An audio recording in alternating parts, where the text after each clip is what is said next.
Nah, kemudian Bapak Ibu sekalian yang dimuliakan Allah, bagaimana dengan doa yang cukup populer di masyarakat?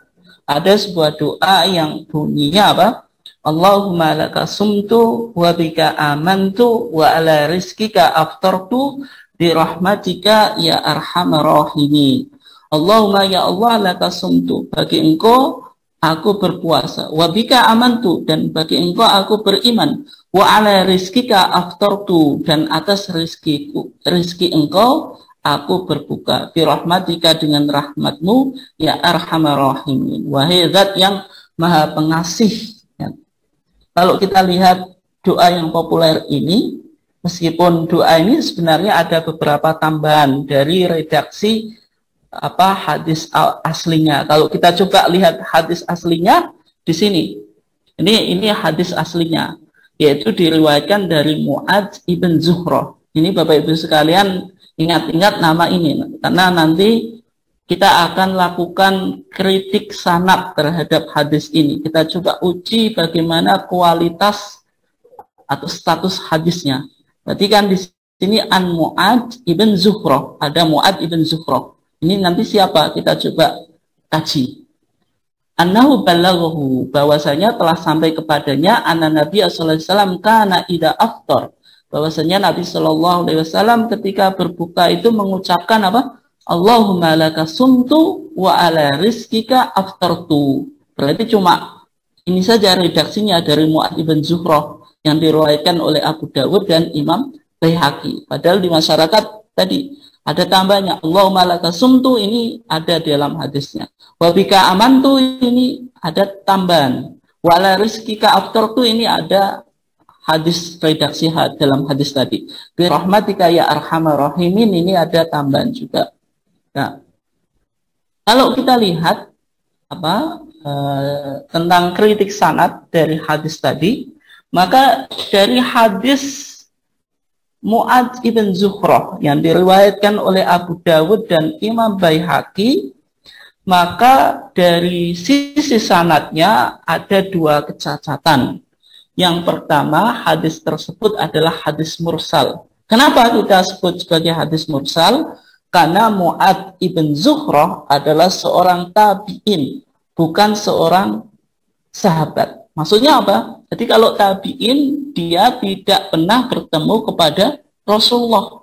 Nah, kalau seorang tabi'in tiba-tiba meriwayatkan hadis dari Rasulullah, berarti hadis ini ada yang hilang. Ada seorang perawi yang disebut sakitun, gugur. Hadis semacam ini dalam disiplin ilmu hadis disebut sebagai hadis mursal. Sehingga saya kasih catatan di bawah supaya Bapak Ibu mudah mengikutinya. Hadis mursal adalah seorang tabi'in meriwayatkan langsung dari Nabi tanpa pelantaraan sahabat langsung dinisbahkan kepada Nabi Muhammad SAW. Sehingga sanadnya kan ini an Mu'adz ibn Zuhroh annahu balaghahu. Mu'adz ibn Zuhroh ini tabi'in, seharusnya dia menyebutkan sahabi, seorang sahabat, tapi tiba-tiba langsung menyebut Nabi. Berarti ada perawi yang sakit, perawi yang gugur, yaitu seorang sahabat. Ini yang pertama. Kemudian yang kedua, selain itu Mu'adz bin Abi Zuhroh ini seorang rawi yang majhul. Majhul itu tidak diketahui backgroundnya. Seorang perawi yang tidak populer, tidak dikenal. Tidak ada yang meriwayatkan daripadanya kecuali Husain bin Abdurrahman. Sedang menurut Abu Hatim, ini seorang ulama jarh wa ta'dil. Jarh wa ta'dil itu disiplin ilmu hadis yang memberikan